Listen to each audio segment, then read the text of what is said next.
Voici les titres de ce journal. Entreprise, atelier, tripartite avec la ratification des conventions de l'OIT en matière de sécurité et santé au travail. Emploi, lancement du salon ivoirien de l'emploi jeune. Mesdames, mesdemoiselles et messieurs, bonsoir. Bienvenue au journal de Business N4 Africa. Promouvoir la santé et la sécurité au travail et améliorer la productivité à travers les instances et les instruments du dialogue social. Tel est l'objectif visé par l'atelier tripartite par la ratification et la mise en œuvre des conventions de l'OIT en matière de santé et sécurité au travail en Côte d'Ivoire. À travers des exposés, des discussions et des visites dans les entreprises, les acteurs du secteur ont mené des travaux en vue d'atteindre l'objectif visé. C'est le constat de Marie-Josée Kwasi. Selon la Caisse nationale de prévoyance sociale, environ 4000 accidents du travail sont enregistrés par an et les charges de réparation de ces accidents du travail et maladies professionnelles se chiffrent à environ 3 milliards de francs CFA. Vu ces chiffres alarmants, l'OIT, l'Organisation internationale du travail, à travers son secrétariat permanent, le Bureau international du travail BIT, veut agir. C'est en ce sens qu'un atelier adressé à l'État de Côte d'Ivoire, aux employeurs et aux employés a été organisé à Abidjan. Dénommé atelier tripartite pour la mise en œuvre effective des conventions de l'OIT en matière de santé et sécurité au travail en Côte d'Ivoire, cette rencontre vise la sensibilisation des trois parties à la ratification des conventions essentielles en matière de santé et sécurité au travail. Selon Aïdara Draman, directeur pays du BIT pour la Côte d'Ivoire, l'OIT, à travers le BIT, accompagne depuis toujours la Côte d'Ivoire en matière de santé et sécurité au travail par la mise en place de plusieurs actions. Cet atelier est pour lui l'occasion d'expliquer aux trois parties les conventions essentielles en matière de santé et sécurité au travail, comment procéder à leur ratification, quels sont les contenus de ces conventions et comment l'État pourrait les mettre en œuvre. Présent à cette cérémonie, le représentant du ministre d'État, ministre de l'Emploi, des Affaires sociales et de la formation professionnelle, a présenté la vision de l'État de Côte d'Ivoire concernant la santé et sécurité au travail. L'État de Côte d'Ivoire œuvre à travers plusieurs actions, telles que la mise en place d'une direction spécifique qui s'occupe des questions de santé et sécurité au travail et l'installation des comités de santé et d'hygiène dans les entreprises. Nos partenaires nous accompagnent avec des coordinations en termes d'intersyndicales, mais également en termes d'initiatives sectorielles développées par les employeurs. Et l'atelier de ce matin constitue également l'un des pas que nous posons pour accompagner ce qui est déjà en train de se faire par rapport à la ratification de ces instruments que le BIT a promus, mais qui en appelle à l'engagement même des différents États pour leur ratification et leur prise en compte effective dans le cadre du travail. Quant au représentant du syndicat des travailleurs de Côte d'Ivoire, il s'est dit satisfait de cette initiative. Il a aussi souligné que des avancées notables sont remarquables en matière de santé et sécurité au travail en Côte d'Ivoire. Depuis des décennies, nous travaillons sur le terrain à la mise en place des dispositions qui peuvent se permettre d'éviter, donc de prévenir les accidents de travail, de prévenir les maladies de travail, donc en somme de faire en sorte que le cadre de travail soit un cadre assaini, un cadre au risque minimisé, et faire en sorte d'éviter qu'il y ait le curatif. Chez nous, c'est le préventif qui passe d'abord. Et donc aujourd'hui, le cadre du travail au titre de SST, le code du travail lui-même en fait référence. C'est-à-dire qu'au niveau des basiques, que le travail se fait bien.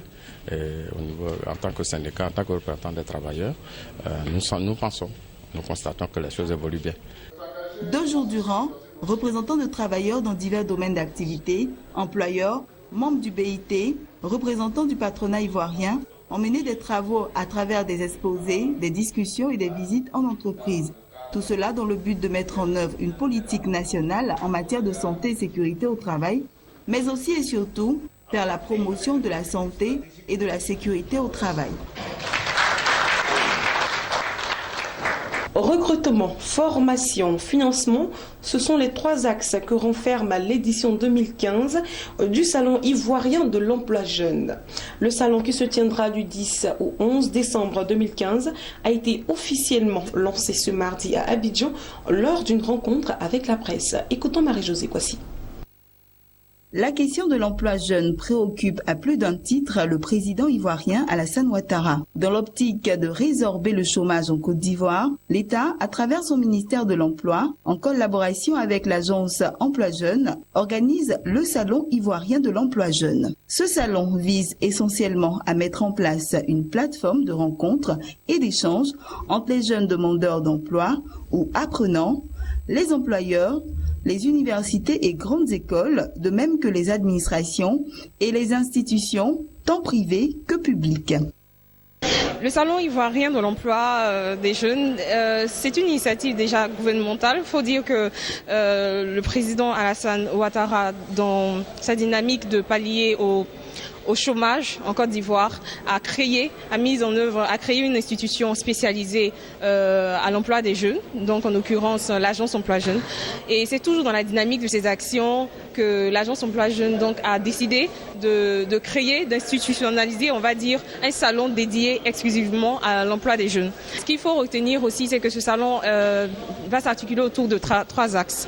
L'axe financement, l'axe recrutement et formation. Financement pour dire qu'il y aura des structures de financement, c'est-à-dire banques et microfinances qui seront exposantes à ce salon, pour pouvoir exposer les différentes opportunités d'emploi au sein de leurs entreprises, mais aussi donner des formations sur des informations et des formations sur le montage de projets, le financement des projets en ce qui concerne les structures en tant que telles. Les jeunes présents à cette cérémonie ont manifesté leur joie face à une telle initiative du gouvernement ivoirien. Je pense que c'est une très belle initiative de la part du président de la République pour commencer, et de la part de l'agence Emploi Jeune en passant par le ministère de la Jeunesse et de l'Emploi, parce que c'est vraiment une opportunité là qu'on nous offre pour nous jeunes de nous ouvrir au monde du travail et de nous ouvrir à la vie active, laquelle sera pour nos parents une fierté. Et puis une sorte de reconnaissance aussi, pour tous les efforts investis et consentis pour la réussite de leurs enfants. Je voudrais véritablement saluer cette initiative du ministère délégué auprès du président de la République chargé de la jeunesse et de l'emploi à travers l'agence Emploi Jeune, qui donne l'opportunité à travers cette vitrine aux jeunes d'être directement en contact avec les différentes entreprises, de participer à des séances de renforcement des capacités et pour ceux qui initient des projets d'avoir les mécanismes de financement. Bon, j'aimerais saluer un peu l'initiative du chef de l'État, son excellent monsieur Alassane Ouattara, pour la création d'une institution qui vise un peu à solidifier, à mesurer un peu le taux de rentabilité vis-à-vis de l'emploi en Côte d'Ivoire.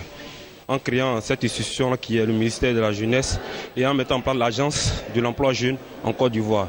Je pense que cette initiative vient à point nommé parce qu'elle permettra un peu de créer un guichet unique de l'emploi. C'est-à-dire que toutes les entreprises vont se trouver au sein d'une même plateforme, les recruteurs comme les faiseurs d'emploi, les pourvoyeurs d'emploi, tous ceux qui sont les partenaires banquiers, les institutions, les organismes, toutes les personnes seront vraiment sur un même plateau pour parler des questions de l'emploi. L'édition 2015 du Salon ivoirien de l'emploi jeune aura lieu du 10 au 11 décembre à Abidjan. Il sera meublé de plusieurs conférences, de formations et de signatures de conventions avec des partenaires en vue d'aider à l'insertion des jeunes.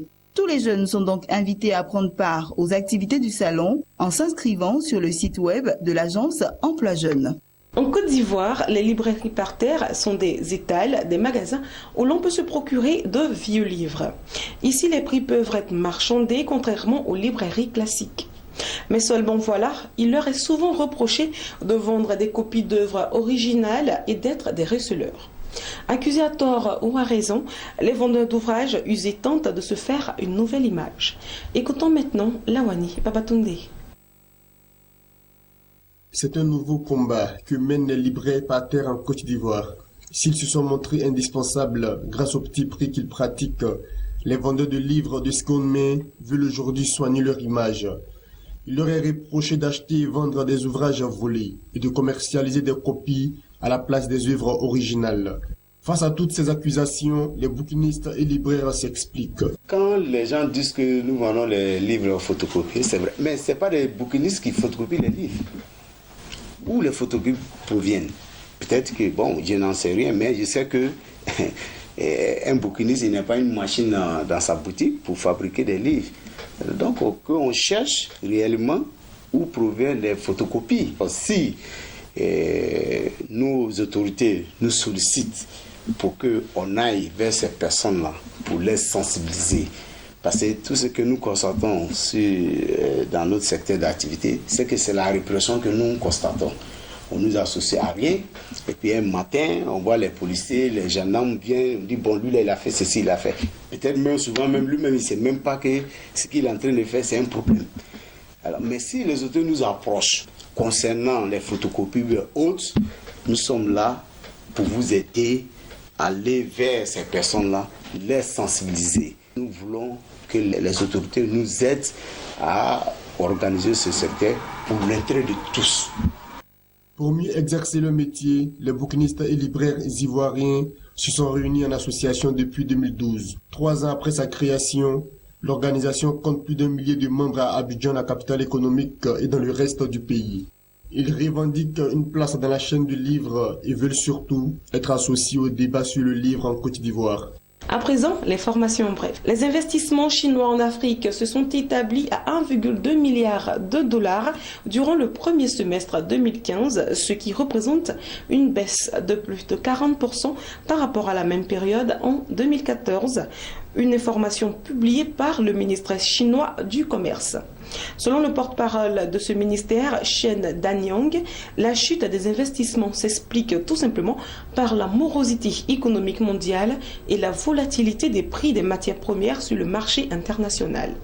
La croissance de l'économie chinoise a ralenti à 6,9% au troisième trimestre 2015, sa moins bonne performance trimestrielle depuis 2009, faisant chuter le prix des matières premières sur le marché mondial. La Chine est devenue le premier partenaire commercial de l'Afrique en 2009, grâce notamment aux importations de matières premières. L'Empire du Milieu a également investi plusieurs dizaines de milliards de dollars sur ce continent, notamment dans le secteur des industries extractives. Voilà, c'est tout pour aujourd'hui. Merci à tous de nous avoir suivis. Excellente suite de programmes sur Business 24 Africa.